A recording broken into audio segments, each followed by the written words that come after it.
ইরানকে ঘিরে মধ্যপ্রাচ্যে নতুন করে উত্তেজনা ছড়িয়ে পড়ছে।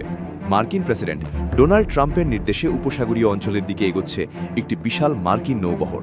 মার্কিন কর্মকর্তাদের বরাতে জানা গেছে, দক্ষিণ চীন সাগরে মোতায়েন থাকা USS Abraham Lincoln career strike গ্রুপকে জরুরি ভিত্তিতে মধ্যপ্রাচ্যে যাবার নির্দেশ দেওয়া হয়েছে। সুইজারল্যান্ডের দাভোসে ওয়ার্ল্ড ইকোনমিক ফোরাম শেষ করে দেশে ফেরার পথে ট্রাম্প সাংবাদিকদের বলেন, ইরানের প্রতিটি পদক্ষেপ যুক্তরাষ্ট্র নিবিড়ভাবে পর্যবেক্ষণ করছে।